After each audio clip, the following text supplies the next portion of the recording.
It's strange how the scent of manure can fling you straight into the past. For me, it's the smell of dawn spent in my grandfather's fields, boots soaked with morning dew, a horse grumbling awake, and that silent understanding that real work stains more than your clothes. It settles deep into your bones. Country life isn't a trend. It's a rhythm passed down like a guarded family secret. So when the screaming erupted at 4:30 in the morning, I knew instantly that whoever was yelling wasn't savoring country living the way it was meant to be lived. No, that was the shriek of a woman realizing she'd spent the night inside a pool of liquefied cow manure. From my kitchen, coffee in hand, I watched Karen Fitzgerald, president of the prestigious Willowbrook HOA, stumble out of her high-end camping tent like something dragged out of a bargain bin swamp creature flick. Her perfectly styled hair was plastered with something I wouldn't dare describe before breakfast, and her pastel pajamas had adopted a shade that belonged exclusively within a septic tank.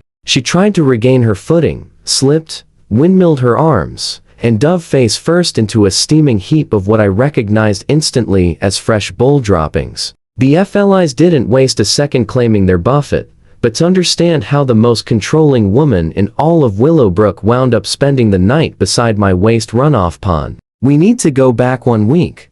I'm Jake Morrison. I still run the last remaining patch of farmland hugging the edge of Willowbrook Estates. 40 acres of pasture and livestock passed down from my grandfather, a man who always said the land would take care of you if you respected it. Along with the cattle and horses, the property includes a pond more function than beauty, where the runoff from the fields and animals drains. It's not decorative. It's a working retention pool, and it smells exactly how actual farms smell. 15 years ago, developers plopped Willowbrook Estates right beside my fence line, selling newcomers on the fantasy of rustic living. Naturally, they forgot to mention what rustic living actually smells like when summer heat settles in. And ever since Karen took over as HOA president 6 months ago, she'd made it her full-time mission to scrub the countryside clean. She fined the Hendersons because their mailbox wasn't the correct beige listed in the HOA manual. She shut down the Gwynn's vegetable garden for the crime of being visible from the sidewalk. But me, I was her final boss battle.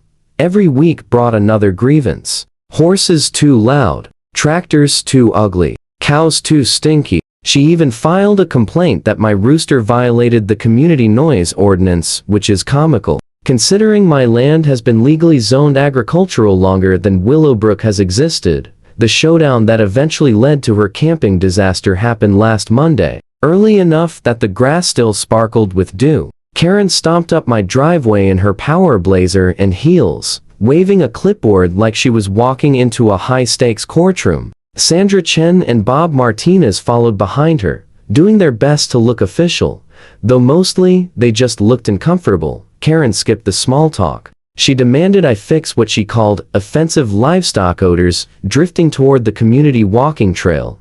I really tried to explain calmly that my land predated Willowbrook's welcome sign. I pulled up the map on my phone and pointed out that the trail actually cut 10 feet onto my property illegally, I might add. She immediately accused me of forging maps and inventing zoning rules. When I suggested she confirm everything with the county office, she rolled her eyes and insisted HOA rules override county ordinances. Even Bob looked like he regretted being there after she said that.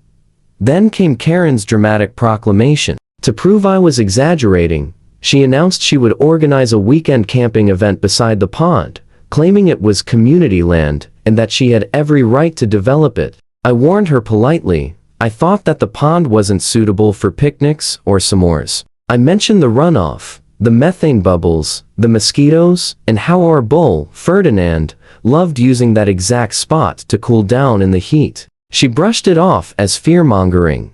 That evening, her Facebook post went live. She branded it, "Reclaim Our Green Spaces, Willowbrook's first annual campout," painted me as some grumpy relic refusing to let go of a mud-soaked patch of land while the rest of the world moved forward. About 15 neighbors signed up, mostly the ones who nodded a little eagerly at HOA meetings. Friday showed up blazing, hot as an oven, with the kind of heavy stillness that lets every scent hang around like an uninvited guest. Karen arrived decked out in brand new camping gear, perfectly coordinated colors, every item still sporting shiny tags. Her faithful entourage followed behind her, each wearing the face of someone reconsidering their choices. But the second they crossed within 100 feet of the pond, the smell slammed into them.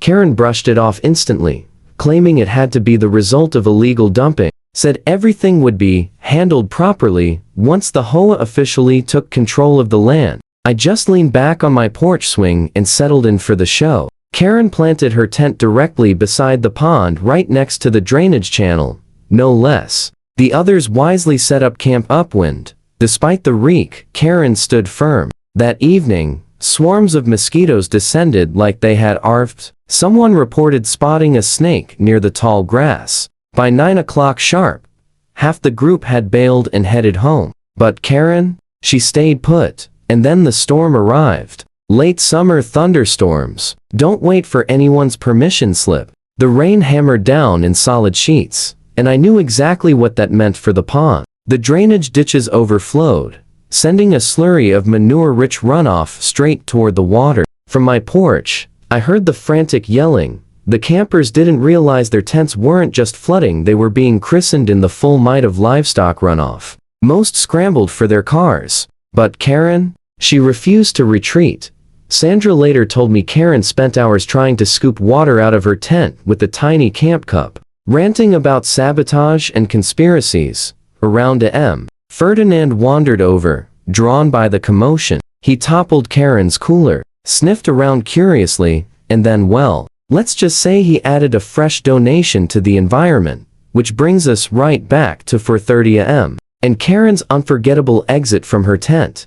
After her majestic face plant into the bull droppings, she attempted to wash herself off in the pond. A terrible choice, obviously. The water clung to her like a fitted suit made entirely of misery. She yelled threats about lawsuits and health violations while dragging her gear through thick, sticky sludge. By the time she staggered to her car soaked, mortified, and half blind from the muck the neighborhood had gathered to watch. Someone even live-streamed it. When she screamed about calling the police, I calmly reminded her she'd trespassed. Signs posted every 20 feet. Plus, I had the messages proving I'd warned her. Monday brought the fallout. The video went viral across every local community page. The comment section turned into a support group for every person Karen had ever fined, embarrassed, or lectured. Memes exploded everywhere. One featured her mid-fall with the caption, "When you learn what BS really smells like." The zoning office hit her with an official trespassing notice. The HOA board held an emergency meeting. Bob Martinez finally spoke up and demanded an investigation into Karen's claims. And as it turned out, not only did the HOA not own the pond, but Karen had received and ignored 3 separate emails confirming that exact fact.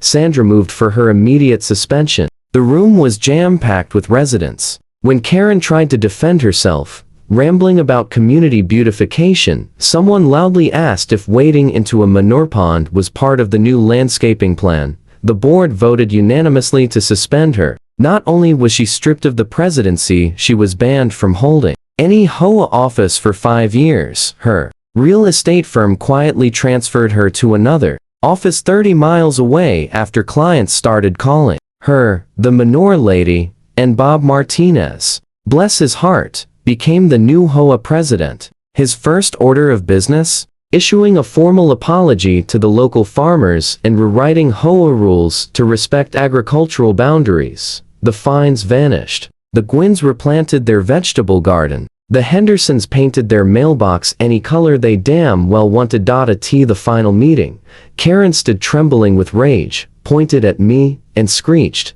"This is all your fault. I just tipped my hat. Like I said, land takes care of you if you let it." If watching HOA drama sink into a pit of cow manure gave you even half a laugh, hit that like button. And if you want more small-town chaos, questionable decisions, and poetic justice, subscribe. Out here, the bulls aren't the only ones full of